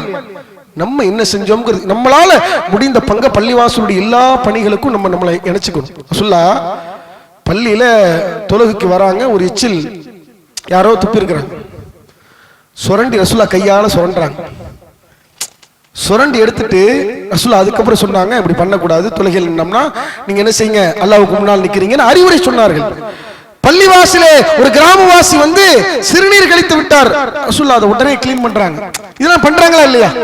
அதுக்கான பொறுப்பாளிகள் இன்னைக்கு போட்டிருக்காங்க. ரசூலுடைய காலத்துல அதுக்குன்னு பிரத்யேக பொறுப்பாளிகள் அல்ல, இன்றைக்கு அதற்கான பொறுப்பாளிகளே இருந்தாலும் நம்மளால இயன்ற பங்கு நம்ம என்ன எல்லா நன்மையும் நம்ம அடையணுமா இல்லையா? நன்மை தானங்க. அப்ப இது மாதிரியான காரியங்கள் நம்மை இணைக்கக்கூடியவர்களாக நாம் இருக்கணும். ரசூலுடைய காலத்தில் ஹராம் பின் மில்ஹான் என்கிற நபி தோழர், அவர் சுத்தி 69 சஹாபாக்கள் எல்லாத்தையும் இந்த குரூப்பை வழிநடத்தக்கூடிய ஒரு நபரா அவர் தான் இருக்கிறார். அவருக்கு பேர் என்ன தெரியுமா? யுகாலு லஹுமுல் குர்ரா. அவருக்கு பெயர், அந்த நபித்தோழர்களை சுற்றி இருக்கக்கூடிய அந்த நபித்தோழரை சுற்றி இருக்கக்கூடிய அந்த 70 சஹாபாக்களுடைய பெயர் என்னவென்றால் யுகாலு லஹுமுல் குர்ரா, குர்ராக்கள். குர்ஆனை சரளமாக ஓதக்கூடிய காரிகள், மக்களால் வைக்கப்பட்ட பெயர். இன்னைக்கு இப்படிப்பட்ட இளைஞர் பாருங்க, எப்படிப்பட்ட இளைஞர் சமுதாயம் அங்கே உருவெடுத்திருக்கிறது.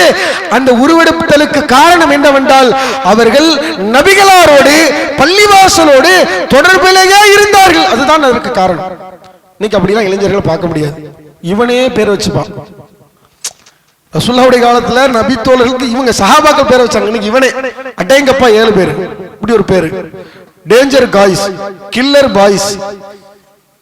இங்க இருந்தா அந்த பேரெல்லாம் வருது. அந்த அல்லாஹ் அக்பர், கொடுமையிலும் கொடுமை, வாயில சொல்ல முடியாத பேரெல்லாம் வச்சுக்கிட்டு காலரை தூக்கி விட்டு போறான். அப்ப பாருங்க, இப்படிப்பட்ட சமுதாயமாக இருக்கக்கூடாது. உங்கள் அடுத்த தலைமுறையினர் இந்த சமுதாயத்தை வழிநடத்தக்கூடிய, இந்த சமுதாயத்தினுடைய காரியங்களில், சமூக பணிகளில் அக்கறை மிகுந்த இளைஞர்களாக இருக்க வேண்டும் என்றால் அந்த 70 சஹாபாக்கள் எப்படி இருந்தாங்கன்னு பாருங்க. அவங்களுடைய நிலையை சொல்றாங்க. யத்ததாரசூன பைனஹும். அவங்களுடைய வேலை என்ன? அவர்களுடைய வேலை என்னவென்றால் மாலை நேரம் வந்துவிட்டால் ரசூலுல்லாஹ்வோடே இருப்பாங்க, அல்லாஹ்வுடைய தூதரவர்களோடு பயணிப்பார்கள். எப்பொழுது நபிகளார் வசனங்களை சொல்வார்கள், அல்லாஹ்வுடைய தூதரவர்கள் எப்பொழுது ஹதீஸ்களை சொல்வார்கள், அதையெல்லாம் நாம் மனப்பாடம் செய்ய வேண்டுமே அப்படின்னு ஆர்வம். கூடவே இருப்பாங்க. நமக்கு வசனத்தை மனப்பாடம் பண்றதுக்கு, ஹதீஸ் எல்லாம் கேட்கறதுக்கு பெரும்பான்மை அது இப்ப கூட எடுத்துங்களேன். சில பேர் அல்லாஹ் இறையச்சத்தோடு உட்கார்ந்து நன்மையை நாடி கேட்கிறவங்க இருப்பாங்க. சில பேரெல்லாம் கூப்பிட்டு ஒரு அரை மணி நேரம் பயான் கேட்க வைக்க முடியாது. கூப்பிட்டு இருக்க வச்சு பயான் பண்ணு வச்சு, இப்படி நெளிவாரு அப்படி நெளிவாரு. என்னடா இது, 1/4 மணி நேரம் தான் ஆகுது, இந்த மனுஷன் பேசிக்கிட்டே இருப்பார் போல இருக்க அப்படின்னு ஒரு உறுத்தல் இருக்கும். வசனங்களை மனனம் பண்ணுவது, வசனங்களை கற்றுக்கொள்வதற்கு ஆர்வம் வருமா? பெரும்பான்மை என்ன தெரியும், எனக்கு தெரியும், என்னங்க தெரியும், ஒரு ஜூஸ் தெரியும், ஒரு ஜூஸ் பரவாயில்லைங்க, என்ன குல்லுஹுல்லாஹு இன்னா ஆத்தைனா கல்கௌசர், குல்லவுது பிரப்பின் நாஸ், ஃபஜ்ர் துல்ஹுபர், அல்லாஹு அக்பர், அல்ஹம்து சூரா. அடுத்து பெரிய சூரா ஓதும். என்ன குல்ஹு அல்லாஹு அஹதுன்னு மனசாட்சி இல்லாம உட்கார்ந்து ஓதுற ஆட்கள் ஓதலாம், தப்பு இல்லை, தப்புன்னு புரிஞ்சிடக்கூடாது. நம்ம என்ன சொல்றோம்னா மனநமிட்ட பல வசனங்களை கூட ரிவிஷன் செய்ய முடியாம இருக்கிறோம். தொலைகளை அல்லாஹ் குர்ஆனை குறித்து என்ன சொல்கிறான்? திருமறை குர்ஆனுடைய வசனத்தை அல்லாஹ் சொல்கிறான் மசானி, மறுபடி ஓதப்படக்கூடிய குர்ஆன் அப்படிங்கிறான். சும்மா ஒரே வசனங்களை, அது நன்மைதான் இருந்தாலும் கூட குர்ஆன் வசனங்கள் அதிகமா ஓதணும்னு நினைக்கிறேன். அப்படிலாம் நமக்கு பெரிய அளவுக்கு பெரிய சூரா தெரியும். என்ன சொல்லுவார்? சப்பி இஸ்ம ரப்பிக்கல் ஆலா ஹல்லதாக ஹதீசுல் காசியா. இதுல இன்னி நீங்க கவனிக்கணும். இந்த சப்பி இஸ்ம ரப்பிக்கல் ஆலா ஹல்லதாக ஹதீசுல் காசியா தெரியுது இல்லையா? இதுக்கு காரணம் என்ன தெரியுமா? வாரம் கரெக்டா நம்ம மெனக்கிட்ட உட்கார்ந்து மனப்பாடம் பண்ணிருப்போமா? பெரும்பான்மையான மக்கள் மனப்பாடம் பண்ணிருக்க மாட்டாங்க. ஜும்மால வருவாரு, சப்பி இஸ்ம ரப்பிக்கல் ஆலா ஓடும், ஹல்லதாக ஹதீசுல் காசியா ஓடும். இது இடையில இருந்து கேட்டா அவருக்கு தெரியாது. இடையில ஏதாச்சும் ஒரு அதுக்கு ஏன் தெரியாதுன்னா அப்படியே கேட்டு மனப்பாடம் பண்ணிருக்காங்க இல்லையா? அப்ப பள்ளிவாசலுடைய தொடர்பு பாருங்க. வாரம் ஒரு முறை நீங்கள் பள்ளிக்கு வருகிறீர்கள், உங்களுக்கு கிடைத்த பரிசு என்ன? ஹல்லத்தாக்க ஹதீசுல் காசியா சப்பிஹ்ஸ்ம ரப்பிக்கல் ஆலா. சரிதானங்க? கரெக்ட் தானே? இப்படி பள்ளியோட தொடர்புல இருக்கும்போது ஆலிம் ஓதக்கூடிய வசனம் பழமையா 7 நாளைக்கு 10 நாளைக்கு ஒவ்வொரு சூறாவை மாத்தி மாத்தி அதெல்லாம் பதிய பதிய பதிய பதிய பதிய நம்மை அறியாமலேயே அந்த வாசகங்களை நாமே என்ன செய்வோம்? முடிய தொடங்குவோம். அப்ப இப்படி கேட்கறதுக்கு ஆர்வம் இருக்கா? இல்ல. அந்த நபி தோழர்களை பாருங்கள், நபிகளார் எப்பொழுது வசனங்களை சொல்வார்கள் அதையெல்லாம் நாம் மனப்பாடம் செய்ய வேண்டுமே என்று ஆர்வத்தோடு கவனிக்கிறார்கள். ஹதீஸ்களை கேட்கிறார்கள். மாலை நேரம் வருகிறது. மாலை நேரம் வந்தவுடன் என்ன செய்யறாங்கன்னா நேரம் மதீனாவினுடைய எல்லைக்கு போகிறார்கள். ஏன் போறாங்கன்னு ரெண்டாவது, இன்னைக்கு ஊரை தாண்டி இளைஞர் போறான்னா என்ன காரணமா இருக்கும்? அவன் ஏதாச்சும் ஒரு தப்பு பண்ணுவான். அந்த தப்பு யாருக்குமே தெரியக்கூடாதுன்னு சொல்லி ஓரமா போய் இழுத்துட்டு இருப்பான். என்ன அவங்க பாத்துருவாரு, இவரு பாத்துருவாரு. இன்னைக்கு பெரும் செய்தான்களை உருவாக்கிட்டாங்க. அது வேற விஷயம். வீட்டுல வாப்பாவுக்கு முன்னாலே இப்படி ஊதக்கூடிய அளவுக்குலாம் காலம் நல்லா பாதுகாக்கணும். ஓரமா போறானா தப்பு பண்றதுக்கு போவான். ஆனால் இந்த மக்கள் 70 நபித்தோழர்களும் மதீனாவினுடைய எல்லைக்கு போவார்கள். ஏன் தெரியுமா? அப்படி எல்லைக்கு போகும் பொழுது பள்ளிவாசலில் உள்ளவர்கள் நினைப்பார்களாம், யஹ்சபூன அன்னஹும் ஃபீ உஹூலிஹிம். வீட்டுல இருப்பாங்க. பள்ளிவாசல் உள்ளவங்க பள்ளியிலே கிடப்பாங்கல்ல. ஒரு ஆள் பள்ளிவாசல்ல எப்பொழுது இருக்கிறார்னா, நம்மளே பாருங்க, பள்ளியில எப்பவுமே வளமையா வரக்கூடிய நபர்களை காணோம்னா நம்ம தேடுவோம். இன்னைக்கு பள்ளிக்கு வளமையா வரக்கூடிய ஒரு ஆள் இல்லைன்னா தேடுறோம் இல்லையா? ரசூலுல்லாஹ்வுடைய காலத்துல அந்த 70 நபி தோழர்கள் பள்ளிவாசலிலேயே கிடப்பார்கள். அல்லாஹ்வின் தூதரவர்களோடயே சுற்றி கொண்டிருப்பார்கள். எனவே பள்ளிவாசலில் உள்ள மக்கள் நினைப்பார்களாம், யஹ்சபூன அன்னஹும் ஃபீ உஹூலிஹிம், அவர்கள் தங்களின் குடும்பத்தாரோடு வீட்டில் இருக்கிறாங்க அப்படின்னு நினைப்பாங்க. வீட்டில் இருப்பாங்களா அவங்க? மாலை நேரம் வீட்டில் இல்ல, வீட்டில் உள்ளவங்க நினைப்பாங்களா, யஹ்சபூன உஹூலஹும், அவருடைய குடும்பத்தார் நினைப்பார்களாம், அன்னஹும் ஃபீ மசாஜித், பள்ளியில் இருக்கிறாங்க. முதல்ல இப்படி நினைக்கிற சூழல் இன்னைக்கு இருக்குதா? அதாவது வீட்டில் உள்ளவங்க நினைக்கிறாங்க வீட்டில் இல்லைன்னா பள்ளி, பள்ளியில் உள்ளவங்க நினைக்கிறாங்க பள்ளியில் இல்லைன்னா வீடு. இன்னைக்கு அப்படி பாய் வீட்டில் இல்லைன்னா எந்த காட்டுல இருக்கான்னு தெரியாது. போன் அடிச்சாலும் பாய் கோவம் வந்துடும். எங்க அப்பா இருக்கிற அப்படின்னா வீட்டுக்கு வந்துடும், கரெக்டா நேரத்துக்கு வந்துருவேன் என்ன அப்படின்னு கோவப்படுவார். வீட்டுல இல்லைன்னா எந்த காட்டுல இருக்காரு எந்த நாட்டுல இருக்கான்னு தெரியாது. பாருங்க ரசூலுல்லாஹ்வுடைய காலத்துல வீடு விட்டா பள்ளி, பள்ளி விட்டா. இன்னைக்கு அப்படி ஒரு சமூகத்தை பார்க்க முடியுமா? இருந்தாங்க. அவங்க மதீனாவினுடைய எல்லைக்கு போய் என்ன செய்வார்கள்? ஹதீஸ்களில் பார்க்கிறோம், யததாரஸூன பைனஹும், மாற்றி மாற்றி பாடம் பார்த்துக் கொள்வார்கள். ஓரமா போய் அவங்க பண்ற வேலை என்ன? அவங்க அன்னைக்கு மனப்பாடம் பண்ணிருப்பாங்களே, ரசூலுல்லாஹ்வுடைய வசனங்களை கேட்டிருப்பாங்க இல்லையா? உதாரணமா லம் யகுனில் லதீன கஃபரு இல்ல சூரா பக்ராவுல வசனம், ஆலம் ஏதோ வசனம் கேட்டிருப்பாங்கல்ல. வாங்க உட்காருங்க எல்லாரும், என்னென்ன வசனம் கேட்டீங்க? யாராச்சும் ஒண்ணு மிஸ் ஆயிருக்கும்ல, ஒருத்தர் கேட்டது ஒருத்தர் மிஸ் பண்ணிருக்கலாம். சொல்லுங்க சொல்லுங்க, வரிசை எல்லாரும் சொல்லுவாங்க. யததாரஸூன பைனஹும், அவர்களுக்கு மத்தியிலே ஒருவருக்கொருவர் பாடமாக்கிக் கொள்வார்கள். இன்னும் தங்களிடத்திலே யாரெல்லாம் குர்ஆனை கற்றுக்கொள்ள வருகிறார்களோ கத்தும் கொடுப்பாங்க. குர்ஆன் ஓத தெரியாம இருக்கிறார்களா? ஏன்? மன் தஅல்லமல் குர்ஆன வ அல்லமஹு, குர்ஆனை யார் கற்று பிறருக்கு கற்றுக் கொடுக்கிறாரோ அவர்தான் உங்களில் சிறந்தவர். நம்ம சிறப்பானவங்களா இருக்கணும். குர்ஆன் ஓத தெரியாம இருக்கு, நமக்கு தெரியும், நமக்கு வசனங்கள் தெரியும், நமக்கு ஓத தெரியும், தெரியாம இருப்பாங்களா? அவங்க சொல்லிக் கொடுக்கணும், சொல்லிக் கொடுப்பாங்க.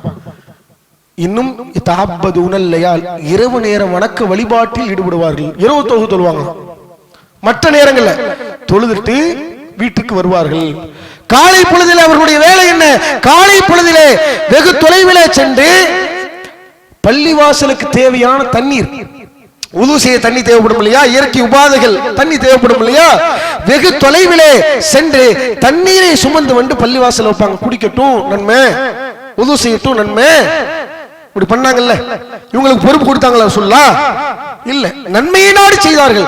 இதற்கப்புறம் ஒண்ணு பண்ணுவாங்க பாருங்க, விறகுகளை சுமந்து அதன் மூலமாக சம்பாதிப்பார்கள்.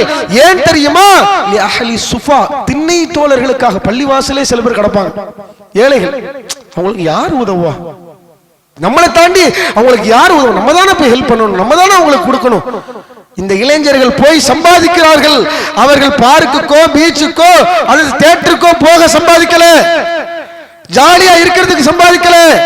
இன்றைக்குள்ள பெரும்பான்மையான நபருடைய நிலை என்னவாக இருக்கிறது என்று சொன்னால், தங்களை பார்க்கறது தான் இருக்கு. அவன் பைக் எடுக்கிறதுக்கு, கார் எடுக்கிறதுக்கு, அவன் சுத்துறதுக்கு, பாருங்க, அந்த நபித்தோழர்களை பாருங்கள், சம்பாதிக்கிறார்கள். திண்ணை தோழர்களுக்காக உழைச்சு கொண்டு வந்து கொடுக்குறாங்க. இவங்க இறந்து போனாங்க, ஒரு பெரிய ஒரு சோதனை. அதுக்கான ரசூலுல்லாஹ் என்ன செய்வாங்க, குனுத்து நாசிலாலாம் ஓதுவாங்க, ஹராம் பின் மில்ஹான் போவாங்க. இதுக்கு மேல அவங்க பண்ற பணி என்ன தெரியுமா? நபிகளார் எந்த இடத்தை காட்டி எங்கே சென்று தாவா செய்ய வேண்டுமோ அங்க கண்ணை மூடிட்டு போயிருவாங்க. இங்க போங்க, அங்க போங்க, அங்க போய் அந்த மக்களுக்கு தாவா பண்ணணுமே, இங்க போய் இந்த மக்களுக்கு தாவா பண்ணணும் போவாங்க.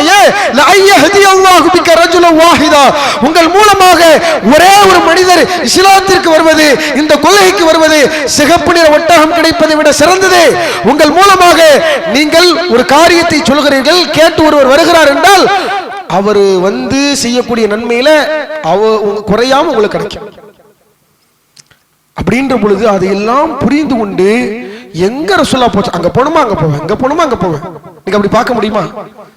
எங்கேயும் சென்றார்கள், அல்லாஹ்விற்காக, மார்க்கத்திற்காக தாவா களத்திலேயே நின்றார்கள், அதிலேயே கொல்லவும் படுகிறார்கள். ஹராம் பின் மில்ஹான் போறாங்க, போய் ஒரு கூட்டத்தாருக்கு தாவா பண்ண போறாங்க. போற இடத்துல மெனக்கெட்டு கூப்பிட்டு கொல்றது தான் கூப்பிட்டு இருக்காங்க. கூப்பிட்ட நேரத்துல ஹராம் பின் மில்ஹான் முன்னேறி செல்கிறார். நான் போறேன், வெயிட் பண்ணுங்க, நான் போறேன்னு போறாரு. போன இடத்துல இஸ்லாத்தை சொல்லிக் கொண்டே இருக்கிறார். அங்கே உள்ள தலைவர் பின்னால உள்ளவங்களுக்கு சைகை காட்டுறாங்க. பின்னால் இருந்து எய்யப்பட்ட அம்பு ஹராம் பின் மில்ஹானுடைய முதுகை குத்தி அவருடைய வயிறு வழியாக அது பீரிட்டு வெளியே வந்தது. வெளியே வர நேரத்துல ஹராம் பின் மில்ஹான் எப்படியும் பாருங்க, ரத்தம் பீரிட்டு வெளியே வருகிறது. ரத்தத்தை கண் கொண்டு பார்க்கிறார். ஐயோ செத்து சாவ போறமே என்ற பயம். அந்த நேரத்திலே ரத்தத்தை துடைத்து விட்டு சொன்னார், ஃபுஸ்து வரப்பில் கஅபா, கஅபாவின் இறைவனின் மீது ஆணையாக நான் வென்று விட்டேன். சுவனத்தை எந்த சுவனத்திற்காக நபிகளாரோடு இருந்து கஷ்டப்பட்டேனோ, நபிகளாரோடு என் வாழ்க்கையை கழித்தேனோ, ஃபுஸ்து வரப்பில் கஅபா, கஅபாவின் இறைவனின் மீது ஆணையாக சுவர்க்கத்தை வெற்றி கொண்டு விட்டேன் சொல்லி கீழே விடுறார். அல்லாஹ் அக்பர். எவ்வளவு ஆத்மார்த்தமான ஒரு அல்லாஹ்வுக்காக தன் வாழ்நாள் முழுவதையும் அந்த 70 நபித்தோழர்களும் அர்ப்பணம் செய்தார்கள் என்றால் மஸ்ஜிது நபவி ஒரு காரணங்க. அதுக்கு ரசூலுல்லாஹ்வோடு இருந்த தொடர்பு ஒரு காரணம், பள்ளிவாசலோடு இருந்த தொடர்பு ஒரு காரணம். மறுக்க முடியுமா? இப்படிப்பட்ட அடுத்த தலைமுறை உருவாக வேண்டும் என்றால் நல்லா புரிஞ்சுக்கங்க. முதல்ல நீங்க பள்ளிவாசலோடு தொடர்பில் இருங்கள், உங்களுக்கு நல்லது. ஏராளமான நன்மைகளை நீங்கள் செய்து கொள்ளலாம். பள்ளிவாசலுடைய ஒவ்வொரு பணிகளிலேயுமே உங்களை அங்கத்தவர்களாக, நீங்களும் ஒருவராக, நாம் என்ன செய்தோம் இந்த மார்க்கத்திற்காக, அல்லாஹ்வுக்காக என்ற கேள்வி வரும்பொழுது இதை பண்ண, இது செஞ்ச, இதை பண்ண அப்படி நிக்கணும்ல. அதற்கு நீங்களும் உங்களை அங்கத்தவர்களாக ஆக்கிக் கொள்ளுங்கள். உங்களுடைய அடுத்த தலைமுறையின் பள்ளிவாசலோடு தொடர்பு வைங்க. கூட்டுவாங்க. ரசூலுல்லாஹ் பேத்திய கூட்டு வருவாங்க. சஜிதா பண்ணும்போது ஏறி முதல்ல உட்கார்ந்துக்கும், தொழுகும் போது ரசூலுல்லாஹ் தூக்கி வச்சுப்பாங்க. இது மாதிரிலாம் கூட்டு வரணும்லங்க. பள்ளிவாசலுக்கு கூட்டு போவாதீங்க, அப்பா மகனை கூட்டு போவாதீங்க, பிள்ளைய கூட்டு போவாதீங்க. ஐயோ அங்க போய் தூங்க போறான், அவனை பள்ளிவாசலுக்கு கூட்டு போவானா, அழுவான். பள்ளியோட தொடர்புல பிள்ளைகளை ஆக்குங்கள். ரசூல் ஸல்லல்லாஹு அலைஹி வஸல்லம் உடைய காலகட்டத்துல இப்படியான ஒரு நிலை இருந்திருக்கு. பள்ளிவாசல சில பசங்கன்னு வந்தா சில தப்பு நடக்கும், தவறு நடக்கும், எப்படி அணுகணுமோ அப்படி அணுகலாம். ரசூலுல்லாஹ்வுடைய காலத்தில் ஒரு நபி தோழர், அவர் தொழக்கூடிய நேரத்துல தொழுகையில என்ன செஞ்சிருவாரு, அல்ஹம்துலில்லாஹ் யர்ஹம்கல்லாஹ்னு சொல்லிடுவாரு. ஒருத்தர் தும்மிய உடனே ரசூலுல்லாஹ் அதை அணுகின விதம் எப்படி தெரியும்ல, முடிச்ச உடனே அவர் கூப்பிட்டு அழகிய முறையில உபதேசம் செய்கிறார். அவர் சொல்றாரு, பதில் சொல்றார், ரசூல் ஸல்லல்லாஹு அலைஹி வஸல்லம் எனக்கு அழகான முறையில உபதேசம் செய்தார்கள், அதுபோல் ஒரு உபதேசத்தை இதற்கு முன்பாகவும் பின்பாகவும் நான் கேட்டதே இல்லை. எப்ப இது பள்ளிவாசல், இது தொழுகை, இங்க தக்பீர் கட்டினதுக்கு அப்புறம் யார்ட்டையும் பேசக்கூடாது அப்படின்னு அழகான முறையில சொல்ல அறிவுரை கொடுத்தாங்க. பள்ளிவாசல்ல சிறார்களை பார்க்கும்போது சின்ன பிள்ளைகள் தானே, சேட்டையே பண்ணாம இருக்குன்னா அதுக்கு ரோபோட்டு தான் பள்ளியில வச்சுக்கணும் இல்லையா? செய்வான், இது செய்வான், அப்படி நடப்பான், அப்படி நடப்பான், அவன்கிட்ட புரிய வைக்கணும். அப்ப அங்க வாங்க, இதை பண்ணுங்க, பள்ளிவாசல் இப்படிதான் நடக்கணும், அல்லாஹ் இருக்கிறான், அல்லாஹ் பார்க்கறான் இப்படின்னு சொல்லி அவங்களை பள்ளிவாசலோடு ஈடுபடுத்தக்கூடிய ஒரு நிலையில, கட்டி போடக்கூடிய ஒரு நிலையில வைத்துக் கொள்ள வேண்டும் ஒழிய நீ பள்ளிவாசலுக்கே வந்துடாதுங்கிற நிலைமையில அவங்களை என்ன செய்யக்கூடாது, பார்க்க கூடாது. அப்படி தொடர்பில் இருந்தால் அடுத்த சமுதாயம் அந்த குர்ராக்களாக 70 நபித்தோ ஹராம் பின் மில்ஹானோடு சேர்ந்து ஒரு 70 நபித்தோழர்கள் எப்படி படையெடுத்தார்கள் இஸ்லாத்திற்காக, மார்க்கத்திற்காக, அப்படிப்பட்ட சமூகம் உருவாகும். பள்ளிவாசலோடு தொடர்பில் இருப்போம், நம்முடைய ஈமானை பலப்படுத்துவோம் என்று கூறி என்னுடைய உரையை முடித்துக் கொள்கிறேன். வாஹிர் தஅவானா அனில் ஹம்துலில்லாஹி ரப்பில் ஆலமீன். அஸ்ஸலாமு அலைக்கும் வரஹ்மத்துல்லாஹி வபரகாத்துஹு.